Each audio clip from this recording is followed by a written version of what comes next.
بسم الله الرحمن الرحيم. الحمد لله رب العالمين، والصلاة والسلام على رسوله الكريم، اما بعد۔ اللہ تبارک و تعالیٰ پر حمد و ثنا اور اس کے نبی کریم صلی اللہ علیہ وسلم پر بے شمار بے حد بے عدد درود و سلام کے بعد، محترم ناظرین، شرح احادیث احکام کے اس سلسلے وار پروگرام میں ہم آپ کی خدمت میں حاضر ہیں۔ السلام علیکم ورحمۃ اللہ وبرکاتہ۔ ناظرین کرام، آج کی اس نشست، اس ملاقات میں ہماری گفتگو طواف الوداع سے متعلق ہوگی۔ حاجی جب حج کرنے کے غرض سے مکۃ المکرمہ پہنچتا ہے اور مکہ پہنچنے کے بعد ان تمام اعمال کو کرتا ہے جو کہ حج کا حصہ ہے، چاہے وہ رکن ہو یا واجب فرض ہو یا سنت عمل۔ حج کے تمام اعمال سے فارغ ہونے کے بعد جب رخصت ہونا چاہتا ہے حاجی مکۃ المکرمہ سے، تو تعلیم دی گئی ہے، رسول اللہ صلی اللہ علیہ وسلم کا حکم ہے کہ بیت اللہ کا، کعبہ کا طواف کر کے رخصت ہو۔ اس سلسلے میں رسول اللہ صلی اللہ علیہ وسلم سے مروی ایک حدیث آپ حضرات کے سامنے پڑھی جائے گی، اور اسی حدیث کی روشنی میں طواف وداع سے متعلق بعض مسائل کی کیا ہے وضاحت ہوگی۔ عن عبد الله بن عباس رضی اللہ عنہما قال امر الناس ان يكون آخر عهدهم بالبيت الا انه خفف عن المرأة الحائض۔ حدیث کا معنی اس طرح ہے کہ حضرت عبداللہ ابن عباس رضی اللہ عنہما سے روایت ہے، انہوں نے کہا کہ لوگوں کو حکم دیا گیا کہ ان کا آخری کام بیت اللہ کا طواف ہو، مگر حائضہ عورت کے لیے تخفیف کر دی گئی۔ یہ حدیث کا معنی ہے، اور یہ حدیث صحیح بخاری صحیح مسلم کی ہے۔ اس حدیث میں عبداللہ ابن عباس نے کہا کہ امر الناس ان یکون آخر عہدہم بالبیت، لوگوں کو حکم دیا گیا کہ ان کا آخری کام، آخری عمل بیت اللہ کا طواف ہو۔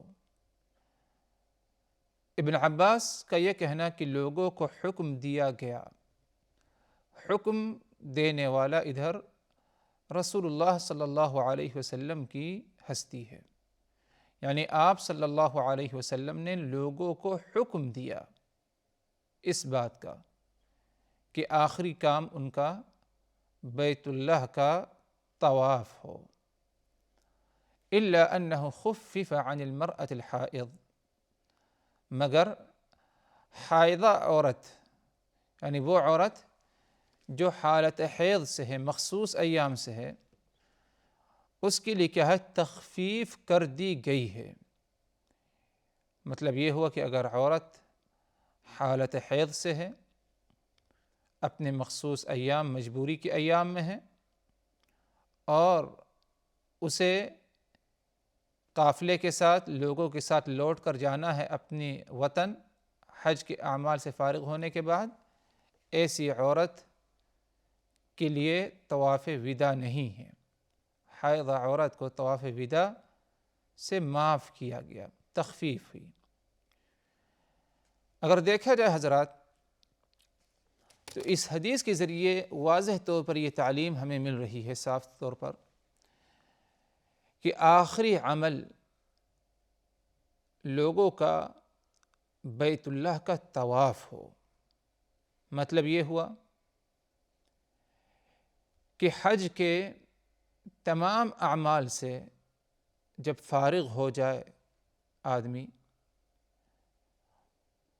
اور مکۃ المکرمہ سے رخصت ہونا چاہے، مکہ سے نکلنا چاہے اپنے وطن کی طرف یا مدینہ کی زیارت کے لیے، تو بیت اللہ کا طواف کر کے جائے۔ یہ آخری عمل ہونا چاہیے۔ اسی لیے اگر کوئی بیت اللہ کا طواف کر لے، اس کے بعد مینا لوٹ کر کے جائے، عید کے بعد کے جو 2 دن ہیں 11، 12 اور اسی 13 تاریخ تک مینا میں قیام کرے، وہ راتیں گزاریں، تو یہ طواف جو اس نے کیا ہے 10 ذی الحجہ کو، یہ طواف وداع میں شمار نہیں ہوگا۔ طواف وداع بیت اللہ کا یہ طواف آخری طواف ہونا چاہیے یا آخری عمل ہونا چاہیے حاجی کا۔ اس عمل کے بعد، الوداعی طواف کے بعد، کوئی اور حج کا عمل نہ کیا جائے۔ تمام حج کے اعمال سے فارغ ہونے کے بعد، خاص طور پر 10 ذی الحجہ کے جو اعمال ہیں، اور اسی طرح 11، 12، 13 تاریخ تک کا جو رمی ہیں، ان اعمال سے فارغ ہونے کے بعد، طواف افاضہ سے فارغ ہونے کے بعد، رمی سے، قربانی سے، مینا میں راتیں گزارنا، تمام اعمال سے جب فارغ ہو اور جب اس کا ارادہ ہو مکہ چھوڑنے کا، مکہ سے رخصت ہونے کا، تو بیت اللہ کا طواف کر کے رخصت ہو۔ اور یہ ایک ایسا حکم ہے جو کہ واجب عمل ہے، لازم ہے ہر حاجی کو کرنا۔ یہ جمہور اہل علم کے نزدیک طواف وداع ایک واجب عمل ہے۔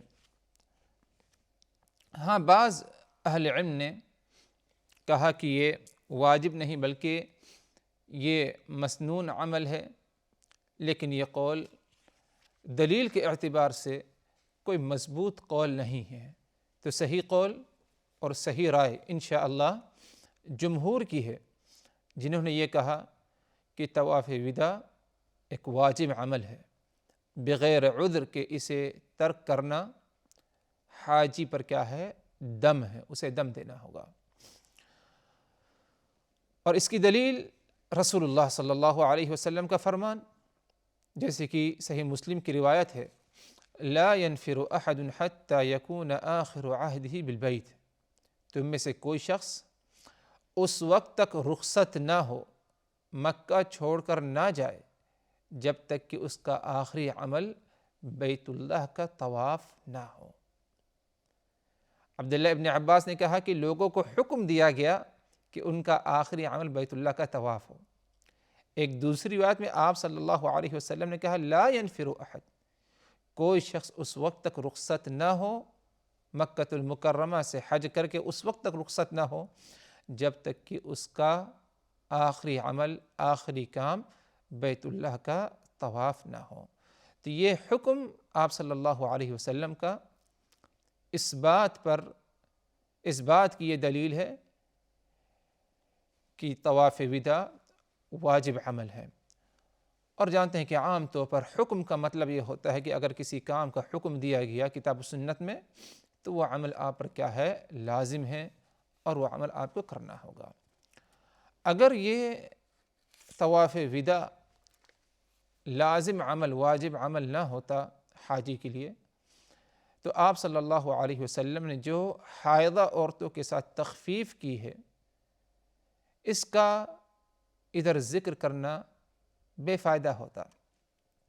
یعنی واجب ہے تبھی تو کیا ہے؟ حائضہ سے کیا ہے؟ تخفیف کی گئی، ورنہ اگر جائز عمل ہوتا تو ادھر حائضہ عورت کا ذکر کرنا کیا ہے؟ کوئی خاص مفید یا فائدہ مند نہیں ہوتا۔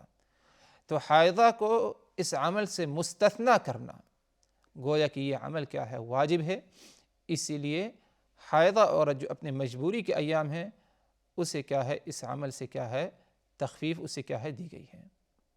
اور جانتے ہیں کہ اگر عورت حالت حیض میں ہے تو جس طرح اسے نماز پڑھنے کی ضرورت نہیں، بلکہ نماز اگر پڑھے تو گنہگار بھی ہو سکتی ہے، اسی طرح طواف بھی اسے نہیں کرنا ہے، کیونکہ بیت اللہ کے طواف کے لیے باوضو ہونا کیا ہے؟ ضروری ہے۔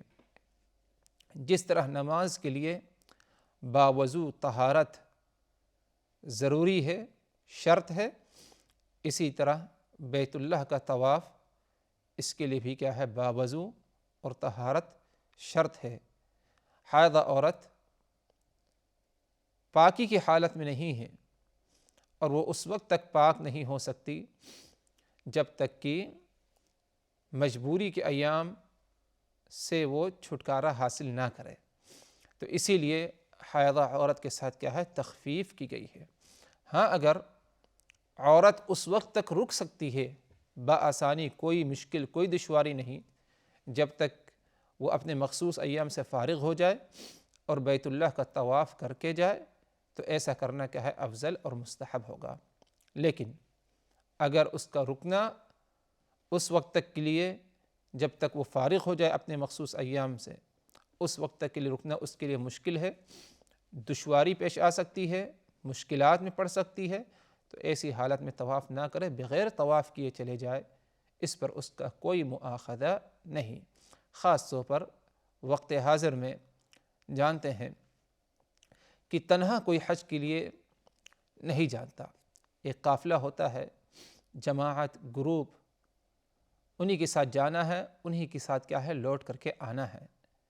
تو اسی لیے یہ چیز مشکل ہوتی ہے کہ اپنے گروپ کو ترک کر کے جو ہے انسان رک جائے ادھر، یا ٹکٹ وغیرہ آگے بڑھا لے اور بعد میں آئے، یہ اس کے لیے کیا ہے؟ مشکل ہوتا ہے۔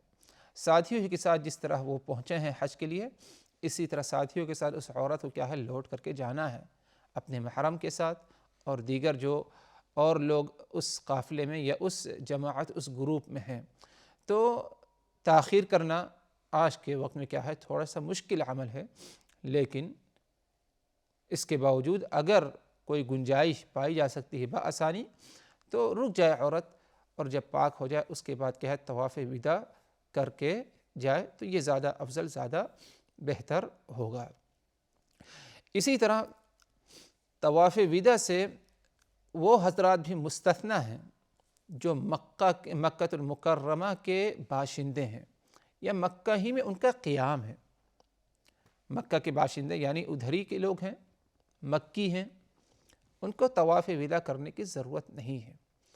اور اسی طرح یا مکہ میں کوئی عرصوں سے مقیم ہے، نوکری کی غرض سے، تعلیم کی غرض سے، یا کسی اور جائز مقصد کے لیے ادھر ہی اس کا قیام ہو گیا ہے، تو اس کو بھی مکہ میں رہتے ہوئے طواف وداع کرنے کی ضرورت نہیں ہے۔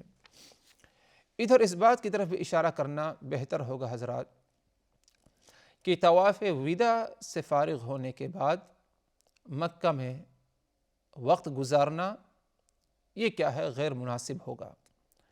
طواف وداع کے بعد اب اس کی کیا ہے؟ تیاری ہو مکہ سے رخصت ہونے کی، مکہ چھوڑنے کی۔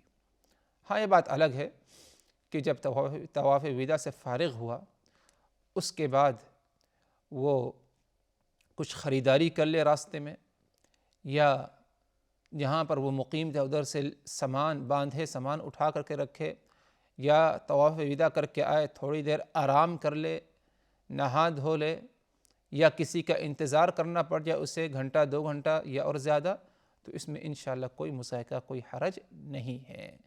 یا طواف وداع کر کے جب فارغ ہو اور جب لوٹ کر کے آئے تو کسی کی تاخیر کی بنا پر اسے انتظار کرنا پڑ جائے دیر تک، کئی گھنٹوں تک، تب بھی اس میں کوئی مضائقہ، کوئی حرج نہیں۔ البتہ جب اس کا مکہ المکرمہ سے رخصت ہونے کا ارادہ ہو تو آخری عمل وہ طواف کرے بیت اللہ کا، طواف کر کے مکہ المکرمہ سے کیا ہے؟ اسے رخصت ہونا چاہیے۔ ہاں، اگر کچھ دیر کے لیے رک گیا تو اس میں کوئی حرج نہیں ہے انشاءاللہ۔ اسی طرح اگر دیکھا جائے حضرات تو یہ طواف وداع حج کے لیے خاص ہے، یعنی اگر کوئی حج کے لیے مکہ نہیں آیا بلکہ کسی اور مقصد کے لیے مکہ المکرمہ اس کی آمد ہوئی، کسی سے ملاقات کے لیے یا کسی اجتماع میں شرکت کے لیے، میٹنگ وغیرہ میں شرکت کے لیے، احرام کی حالت میں مکہ المکرمہ داخل نہیں ہوا، تو اگرچہ یہ مکہ المکرمہ جب مکہ سے رخصت ہو تو طواف وداع کرنے کی اسے کیا ہے ضرورت نہیں ہے۔ اسی طرح اگر عمرے کے غرض سے کوئی مکہ المکرمہ آیا، عمرے سے فارغ ہوا اور عمرے سے فراغت کے بعد چند دن چند ایام وہ مکہ المکرمہ میں اس نے قیام کیا، اور جب اس کا مکہ سے رخصت ہونے کا ارادہ ہوا تو عمرہ کرنے والے کو بھی معتمر کو طواف وداع کرنے کی ضرورت نہیں ہے، بلکہ بعض اہل علم جس میں ابن رشد اور دیگر اہل علم رحمہم اللہ ہیں، انہوں نے کہا کہ معتمر پر، یعنی جو عمرے کے غرض سے مکہ المکرمہ آیا، اس پر طواف وداع نہیں ہے، اور اس پر کیا ہے ابن رشد نے کہا کہ اس پر اہل علم کا اتفاق اور اجماع ہے۔ تو یہ عمل طواف وداع خاص ہے صرف حاجیوں کے لیے، اور وہ حاجی جو مکہ کے باہر سے آئے ہیں ان کے لیے کیا ہے لازم ہے۔ اور اسی طرح اگر دیکھا جائے حضرات تو طواف وداع سے فارغ ہونے کے بعد انسان عام حالت میں آ کر کیا ہے مکہ المکرمہ یا کعبہ سے بیت اللہ سے رخصت ہو، کیونکہ بعض حضرات پیٹھ دینا نہیں چاہتے کعبے کو مثال کے طور پر، اور الٹے قدم کیا ہے چلے آتے ہیں، یا مخصوص دعاؤں کا اس وقت اہتمام کرتے ہیں طواف وداع سے فارغ ہونے کے بعد۔